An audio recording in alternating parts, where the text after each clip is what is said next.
Bienvenue à ce colloque intitulé « L'antisémitisme aujourd'hui en France, au prisme des sciences sociales, un diagnostic ». Nous tenions à l'organiser les 9 et 10 janvier pour participer à notre manière à la commémoration de la tuerie antisémite de l'Hypercacher, en ouvrant pour notre part un moment de réflexion et de recherche. Salima Naïd Ahmed, Cécile Moscovitz, Jonas Pardo et moi-même, Emmanuel Lévin, tenons d'emblée à remercier les co-organisatrices du colloque, Valérie Boussard, Sylvaine Bull et Philippe Ménard, que je ne situe pas, mais que je situe maintenant. Ainsi que tous les membres du collectif à l'origine de ce colloque, collectif que Salima va présenter dans une minute, et qui seront nombreux à intervenir pendant ces 2 journées. Alors, je te remercie à mon tour Emmanuel Lévin, qui fait partie aussi du comité d'organisation de ce colloque et du collectif. Ce colloque, c'est le premier événement qui est organisé par un nouveau collectif de recherche-action sur l'antisémitisme contemporain, né l'an dernier et formé d'universitaires, de journalistes, de juristes, d'artistes et de militants engagés dans les luttes antiracistes. Donc ce collectif s'inscrit aussi dans une constellation d'initiatives universitaires déjà existantes, comme par exemple la Revue K et l'association Alarmée, pour ceux qui ne la connaissent pas, c'est l'association de lutte contre l'antisémitisme et les racismes par la mobilisation de l'enseignement et de la recherche. Alors, notre collectif se donne essentiellement les 3 missions suivantes. La première, c'est analyser et critiquer en réunissant des intellectuels qui sont renseignés sur l'antisémitisme et aussi sur les autres formes de racisme, qui sont issus de différents horizons et spécialistes dans des domaines complémentaires. Nous voulons produire ensemble des analyses fines, des discours, des pratiques, des dynamiques et des agressions propres à l'antisémitisme contemporain. Donc à partir de cette recherche transdisciplinaire, il s'agira ensuite de construire une réflexion critique plus large, proposant par-delà les campismes, les populismes, par-delà les critiques tronquées et les dogmatismes, de nouvelles analyses, de nouvelles critiques, de nouveaux objectifs permettant des pistes d'action efficaces pour contribuer à faire reculer l'antisémitisme. La deuxième mission, c'est former et se former, puisque notre collectif a aussi pour ambition d'être un espace de production de travaux scientifiques, mais aussi un espace propice à la formation, afin de monter en compétences ensemble, à partir de nos spécialisations différentes, sur la question de l'antisémitisme et les différentes formes de racisme. Donc c'est un lieu d'élaboration et de diffusion. Troisième et dernière mission essentielle, construire une offensive pédagogique générale. Nous voulons proposer des lectures complexes, des histoires et des termes dont le sens est simplifié parfois à outrance dans le débat public. Peuple juif, colonisation, sionisme, génocide, apartheid, antisionisme, pour éviter qu'ils ne deviennent parfois des vecteurs de l'antisémitisme contemporain. Alors les missions de recherche et de formation menées au sein du collectif ont vocation donc à nourrir une pédagogie de lutte guidée par une stratégie concertée et pas seulement en réaction à l'actualité. Donc voilà pour les 3 missions essentielles. Nous allons aussi dire quelques mots qui concernent le premier diagnostic et la volonté plus précise de ce collectif. Premier élément, nous voulons étudier la réalité de l'antisémitisme aujourd'hui en France, la réalité complexe de l'antisémitisme, sans sacrifier cette complexité sur l'autel des intérêts, des stratégies militantes. Et nous partons par conséquent d'un double refus, celui de la thèse d'une part du nouvel antisémitisme, qui fait porter l'essentiel du problème, voire la totalité du problème de l'antisémitisme sur les descendants de l'immigration postcoloniale, et aussi le refus de la thèse de la substitution de l'antisémitisme par l'islamophobie, tout en reconnaissant parfaitement, d'un côté, la nécessité d'étudier, d'interroger l'antisémitisme transmis, véhiculé à partir de matrices islamistes et arabo-nationalistes, et de l'autre côté également la nécessité d'admettre la réalité des discours, des pratiques, des discriminations islamophobes visant les populations musulmanes et ou issues de l'immigration. C'est dans le cadre de ce que Salima vient de décrire, que dans le cadre de ce collectif, que nous entendons contribuer à faire comprendre que la question de l'antisémitisme n'est pas une affaire communautaire, la question de l'antisémitisme n'est pas un problème juif, c'est le problème de tout le monde. En même temps, bien sûr, il faut pouvoir considérer la position juive plutôt que l'identité juive. Mais bon, pour autant, refuser d'identitariser, entre guillemets, les débats ne doit pas conduire, au contraire, bien au contraire, à minorer les situations particulières, les expériences vécues par les populations concernées. On a tous vu, bien sûr, et perçu que le débat public s'est polarisé de manière excessive aujourd'hui, en opposant la reconnaissance de l'antisémitisme d'un côté, la reconnaissance de l'islamophobie de l'autre. Et notre collectif, justement, souhaite prendre de la hauteur, se décoller de la loupe sur laquelle nos yeux sont rivés. Et parce que, en fait, la question qui se pose, et Salima l'a dit, la question qui se pose, c'est l'efficacité et la crédibilité de la lutte contre l'antisémitisme et de la lutte contre l'islamophobie. Si ces deux luttes continuent à demeurer hétérogènes l'une à l'autre. En fait, la façon dont les communautés s'auto-identifient, la façon dont elles se perçoivent, la façon dont elles s'auto-représentent, cette façon-là évolue. Les formes avec lesquelles s'expriment les hostilités vis-à-vis de ces communautés évoluent aussi. Donc, l'idée, c'est de travailler à reconnaître ces évolutions et leurs articulations entre elles pour pouvoir lutter contre ces hostilités. Et même, en fait, plus loin, notre idée, c'est pas seulement de s'attarder à la concurrence entre la lutte contre l'antisémitisme et la lutte contre l'islamophobie. Et d'ailleurs, vraiment, je voudrais insister sur ce point, je voudrais insister sur la dimension antiraciste des objectifs de notre collectif. Il s'agit de penser la lutte contre l'antisémitisme en rapport avec la lutte contre les autres racismes et même contre toutes les autres formes d'altérisation, qu'il s'agisse en fait d'altérisation qui soient fondées sur l'origine ethnique, sur l'origine sociale, sur le genre, sur les sexualités, sur la religion, sur la nationalité évidemment. Et c'est, selon nous, la condition pour sortir de la communautarisation. Donc, je le redis, pas de hiérarchisation des discriminations, pas de hiérarchie des violences. Nous ne donnerons pas la priorité politique à la lutte contre l'antisémitisme, mais aujourd'hui, nous considérons l'antisémitisme comme objet principal d'études, de recherche, et comme une première marche, une première étape nécessaire d'un dialogue dans les sciences sociales et au sein des sciences sociales. Voilà, donc on va pouvoir commencer à parler du colloque lui-même, de son programme. Un colloque qu'on a construit en fait autour de cette question un peu complexe de l'antisémitisme en France aujourd'hui. Alors bien sûr, la question se pose de savoir ce que c'est aujourd'hui, quelles sont les bornes chronologiques qu'on a choisies. En fait, schématiquement, le colloque est conçu à la croisée de deux temporalités. Un premier temps qui est celui qui s'ouvre au début des années 2000, un moment de forte poussée d'antisémitisme, concomitamment à la seconde intifada. L'antisémitisme en France est un antisémitisme qui tue, meurtrier. On se souvient de Sébastien Selam en 2003. Et puis évidemment, il y a le temps d'aujourd'hui, le temps du 7 octobre.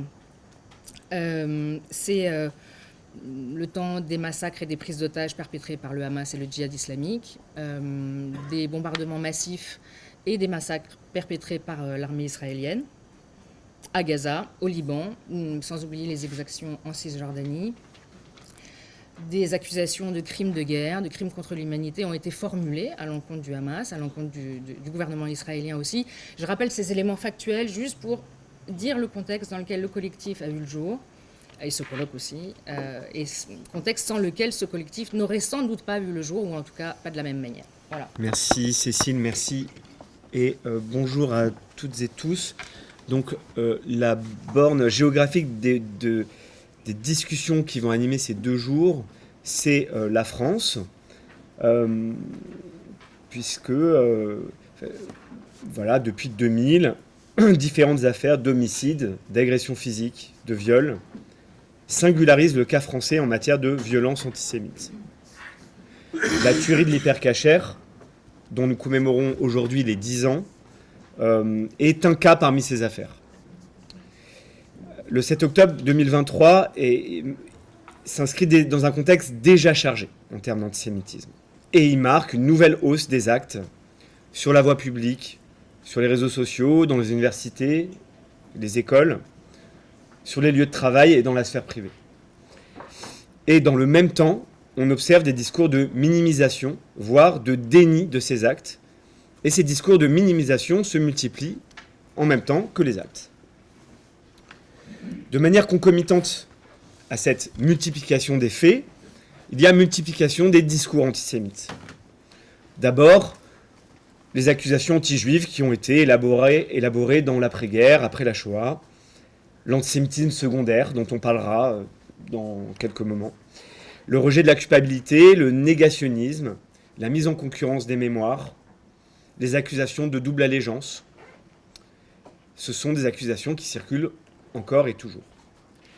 Le débat public sur l'antisémitisme est d'autant plus brouillé et les pistes d'action contre l'antisémitisme il est d'autant plus brouillé que le conflit au Moyen-Orient s'intensifie et que l'antisémitisme est instrumentalisé par des puissances étrangères, par l'extrême droite ou même par la gauche. L'antisionisme joue un rôle probable, plus que probable, autant dans la diffusion de l'antisémitisme que le brouillage du débat public. Ainsi, une partie des luttes sociales ne parvient plus à faire la différence entre le soutien au droit à la souveraineté du peuple palestinien et la stigmatisation des juifs français qui se retrouvent assimilés à des sionistes entre guillemets, blanchis et dominants. De manière symétrique, les musulmans français sont soupçonnés de soutenir des terroristes agissant au nom de l'islam politique. On l'a vu il y a 10 ans et d'autres fois depuis, une flambée d'actes islamophobes a eu lieu consécutivement aux attentats de Charlie Hebdo de l'Hypercacher.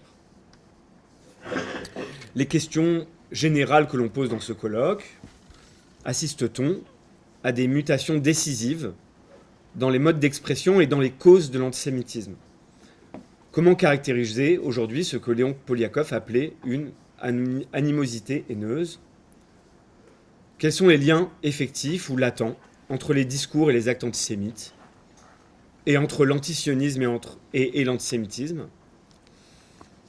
La haine est-elle encore le sentiment qui anime le passage à l'acte antisémite? Quel ensemble d'opinions, de discours, de pratiques et d'actes impliquant l'exclusion, la stigmatisation et même la discrimination envers les personnes juives ou supposées l'être constitue l'antisémitisme aujourd'hui en France? Donc, à partir de ce contexte, et sans trop vouloir anticiper sur les discussions à venir, nous voulions indiquer quelques perspectives de recherche. La première, c'était de diagnostiquer les points aveugles et les insuffisances des théories dites classiques de l'antisémitisme post-Shoah, et aussi des deux thèses qui entrent aujourd'hui en concurrence et dont on a parlé, celle du nouvel antisémitisme et celle de la substitution de l'antisémitisme par l'islamophobie. Ce diagnostic critique va de pair avec la nécessité de thématiser toutes les formes d'antisémitisme contemporain. C'était le premier point. Le deuxième point, c'est qu'il s'agit de souligner le fossé entre la situation particulière de la France, première population juive d'Europe, frappée par une violence singulière, on l'a dit, et la faiblesse de la recherche et des luttes qui y sont menées. En effet, par comparaison avec les sciences sociales portant sur le racisme ou le sexisme, ou par rapport à d'autres pays comme les États-Unis ou l'Allemagne, relativement peu de travaux de sociologie, de psychologie ou d'anthropologie portent encore aujourd'hui en France sur ces questions d'antisémitisme, avec une nette prédominance des travaux historiques et des réflexions philosophiques. Il s'agirait enfin de décrire précisément l'expérience ordinaire de l'antisémitisme dans toutes ses dimensions, notamment genrées, et dans une approche comparée avec d'autres formes de racisme. Cela pourra permettre de fonder des sciences sociales critiques et des luttes sociales sur une réalité sensible, partagée, et sur des concepts communs. Merci Emmanuel. Donc voilà, pour ce qui concerne nos intentions, je vais dire quelques mots sur le programme qui, vous l'aurez compris, est très chargé de ces 2 journées. Aujourd'hui, on va commencer par interroger les nouveaux cadres conceptuels pour pouvoir identifier, penser, diagnostiquer l'antisémitisme contemporain, en se demandant par exemple si l'antisémitisme est aujourd'hui fondé sur des fantasmes ou ancré dans des réalités socio-économiques, ou les deux à la fois, s'il y a des spécificités de l'antisémitisme contemporain par rapport à ses formes historiques passées, ou encore, Jonas en a dit un mot, si la haine est encore l'émotion principale qui meut l'antisémitisme. Une autre interrogation très importante de ce jour concerne la prise en compte, on m'en a parlé de la positionnalité juive, la prise en compte de l'expérience vécue de l'antisémitisme ordinaire et de l'antisémitisme meurtrier. Et on finira la journée par une table ronde sur la question de l'articulation complexe entre l'antisémitisme et l'antisionisme, et sur le rôle qui joue aujourd'hui la question coloniale, la question décoloniale. Demain, nous commencerons par interroger les liens entre l'antisémitisme et le genre, notamment en nous demandant le rôle des stéréotypes genrés dans la production et la reproduction de l'antisémitisme. Dans une table ronde sur l'antisémitisme et les racismes, on se demandera aussi si l'antisémitisme est spécifique, s'il est unique dans sa persistance, ses tropes, ses conséquences par rapport aux autres formes de racialisation, et comment articuler les luttes antiracistes et les luttes contre l'antisémitisme. Enfin, demain, nous discuterons l'après-midi des figures actuelles de l'antisémitisme politique, à gauche et à droite, notamment à l'extrême droite, et nous préciserons, alors petit mot plus organisationnel, quand il s'agit d'un panel, quand il s'agit d'une table ronde, en indiquant les temps de parole de chacun, chacune, et en nous efforçant de garantir des moments de discussion avec le public, ce qui signifie qu'on vous demande, s'il vous plaît, de respecter les temps de parole qui vous sont attribués. Et bien entendu, ces moments d'échange ont vocation à faire avancer nos réflexions, à ouvrir un véritable espace de dialogue et par conséquent doivent être partagés absolument dans un espace, dans un cadre bienveillant et serein. Alors si vous avez des questions sur l'organisation ou les inscriptions, il est encore possible de s'inscrire sur Avaya, c'est le logiciel qui permet de nous suivre de manière à distance. Vous pouvez écrire à l'adresse mail du colloque, donc je la rappelle rapidement, colloque antisémitisme SHS, tout ça en un seul mot, colloque antisémitisme SHS, en un seul mot, @gmail.com. Nous remercions évidemment Mémoire en Jeu, l'Institut universitaire de France, le Centre de recherche sur les littératures et la sociopolitique et la Boussole antiraciste pour leur soutien financier. Nous remercions Noémie Musnik, Bruno Kellenek et Julie Boucara pour leur aide. Et bien sûr, les près de 40 intervenants qui ont accepté notre invitation. Une pensée enfin pour Hamza Esmili qui ne pourra malheureusement pas être présent demain. Et un grand merci à Awes Seniger d'avoir accepté de nous rejoindre. Encore merci pour votre participation et on vous souhaite de belles discussions durant ces 2 jours. Merci.